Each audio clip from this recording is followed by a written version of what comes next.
we're back in the garage with the ongoing Harley project, and today we're going to do a little bit of polishing of the head cases. Head cases, I never thought about that before.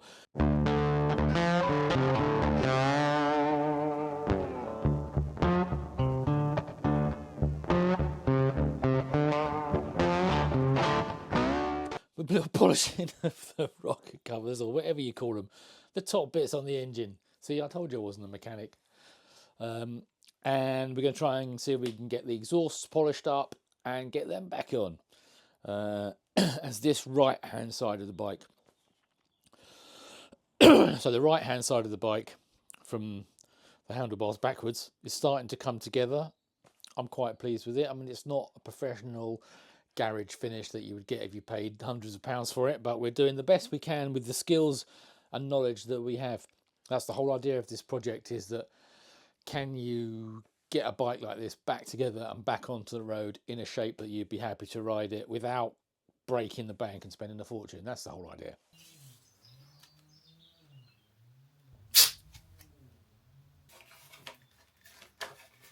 That'll do, and then we can do this bit.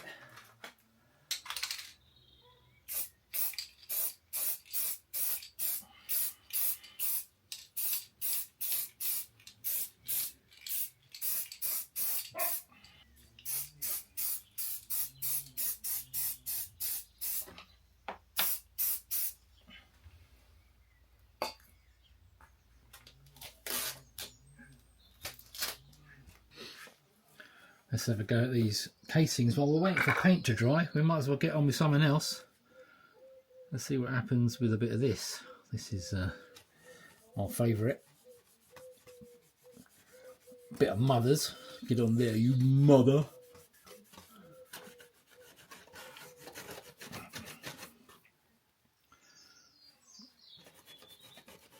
I might need to get a bit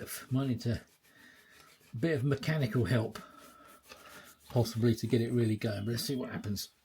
We'll just get on there with this, give it a good seeing to. Just little bits at a time. It's the way forward, I've found, with this. Ow! And gloves. So I might try first with a bit of this. This is 0000 grade wire wool. So the way wire wool works on metal is that the wire wool is softer than the chrome, so it doesn't damage the chrome, but it takes off anything else that's in between. So might have a go with that, apparently. A little bit of Mother's and some wire wool. And see what happens before we attack it with the Dremel. That is better. Let me show you a bit on the front where you can see a bit more. I just sometimes think, why spend hours doing it like this by hand when you've got a machine that'll do it in 30 seconds? It's the sense of achievement. That's what it is. Let's see what happens if we hit it with a drill.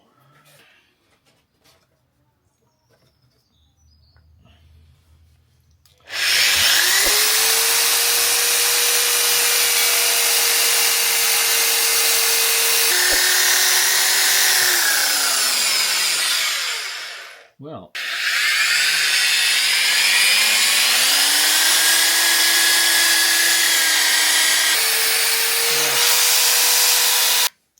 so big difference here using the drill. It's just a little bit too big.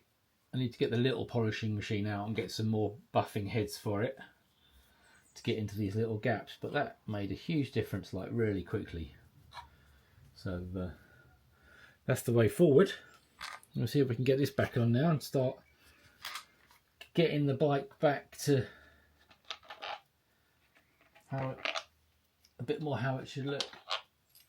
I think every bolt you take out, because these bolts are definitely suffering from a little bit of corrosion, as you can see. I don't know if it's focusing on there, but they're a little bit. Just give them a dob, just a little dob. little dab of grease before they go back in. Ideally, once we put this back in the right place. Try not to drop your bolts everywhere, all over the garage.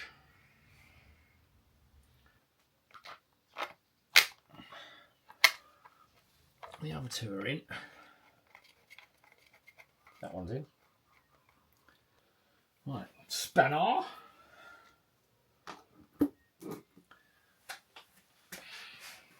What size suitable socket should we have this time? 10.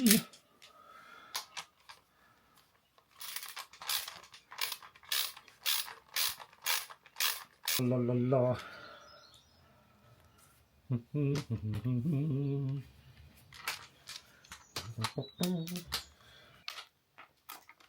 Oh.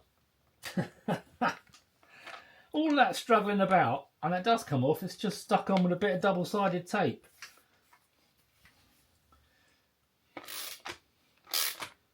Not even sure it's double-sided tape, it might literally just be stuck there. Well, there is a little sticky pad there, but after all that, fucking about.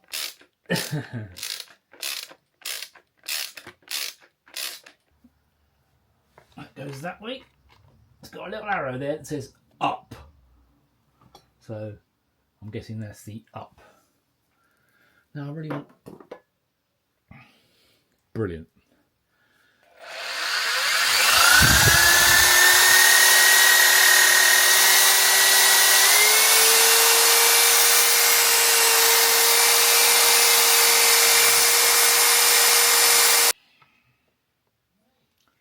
Arrow up.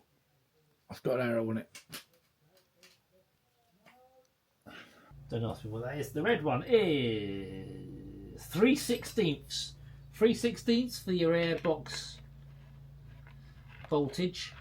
These ones, look. Spacers behind, I'm guessing.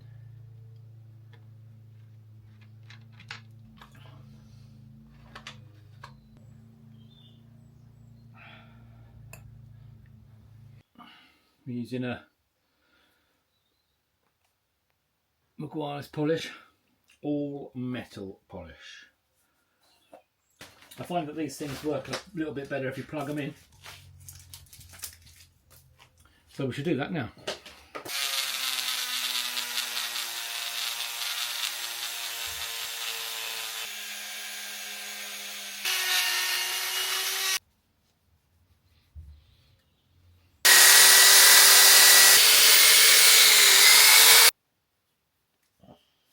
Buffing, buffing, buffing all day long. Setting number 3, please, Bob.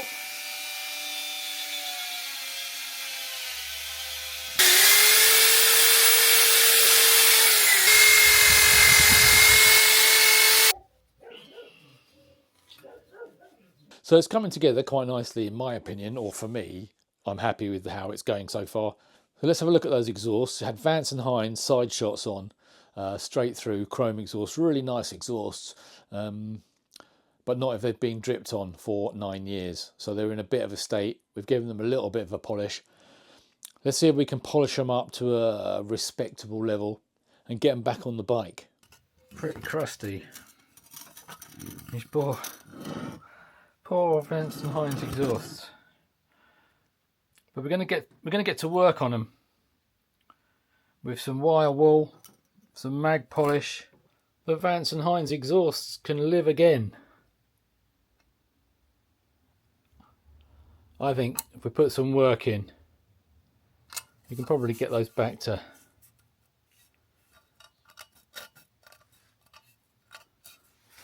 just observe one end. You can see the hopefully a lot of this stuff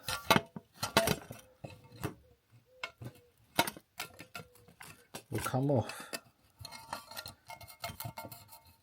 This is 0000 grade. Yeah. Wire wool, 24-hour grade 0000, ultra fine, and says you can use it wet or dry, but not on non-stick saucepans. So there you go. Good for exhausts, bad for the frying pan. Well, you can see that making a difference already. Actually, if you look at here where it's all a bit yellowy and horrible, and just with a bit of wire wool and water, just with that, all the yellow comes off, and then we're just left with the bigger bits, the pits and stuff, which we may have to get to grips with something a bit harder. We get that Vance and Hines logo shining again. Many hours later. Many hours later.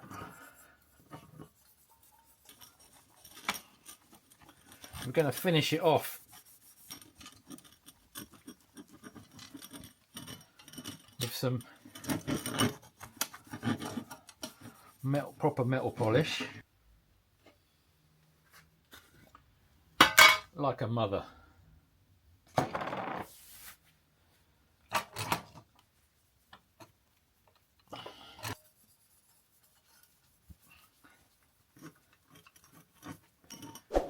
Still some scratches in there. Look at that. Beautiful.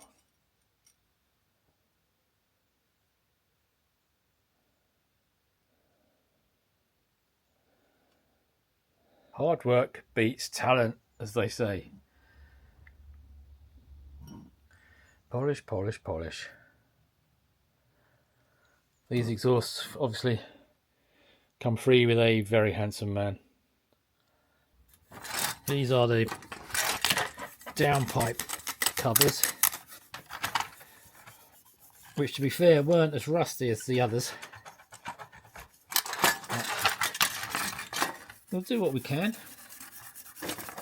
We might as well have a go at it all. If we're going to do it, you might as well do it. Hey, put those side by side in the camera, ideally. Then you can see.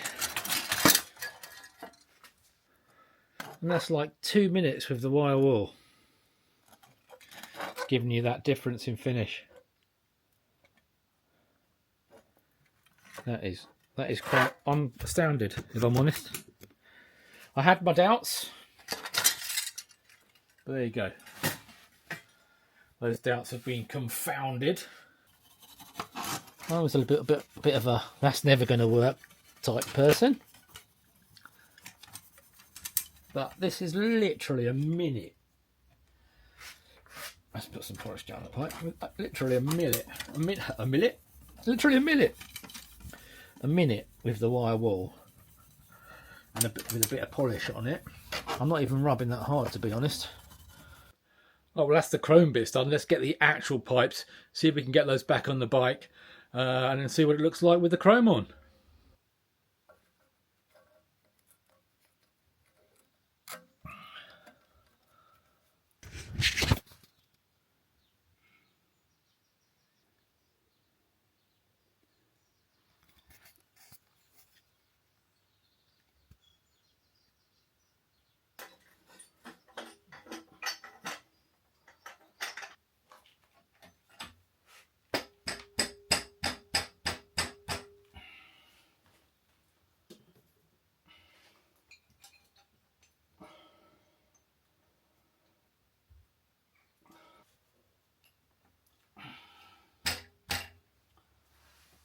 Oh, is it this one?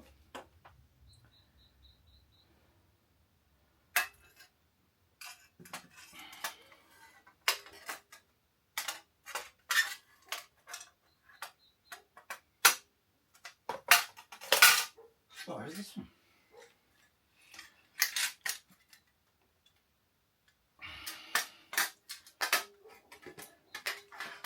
It's this one.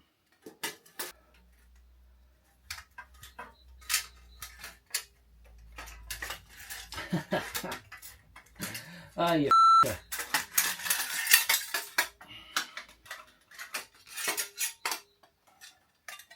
Or does it go on the front?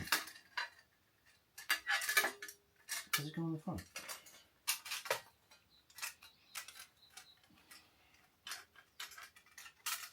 I think it goes on the front like that. Oh.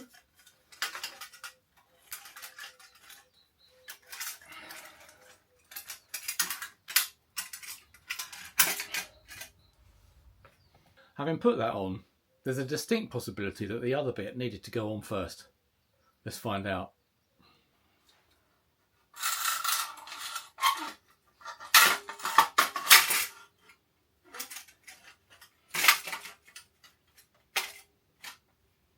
Not forgetting, now that you're really achy and stiff from getting those on, to get around the other side of the bike and appease Her Majesty's government by plugging back in your O2 sensors. Which we unplugged just from here. Here it goes. I mean, the cable's even fallen in exactly the right place from where it was. That way. Look for the little peggy clippy thing that snicks into the snacker. He said, try to do these things one-handed. It's a right pain in the arse. But that goes in there. There you go. Beautiful. We'll need to clip these back up at some point so that they don't, you know, there was a cable tie around there. I might do that now. So that it doesn't melt when the engine gets hot because it's touching the head.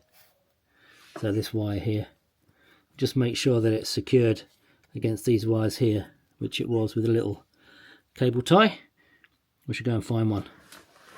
So just get this cable here from the O2 sensor, which is in there, and just make sure it's out of the way here, around here.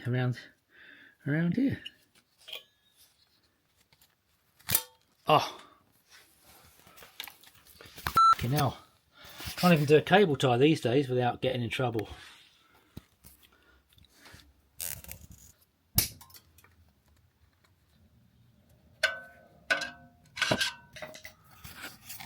It's coming together.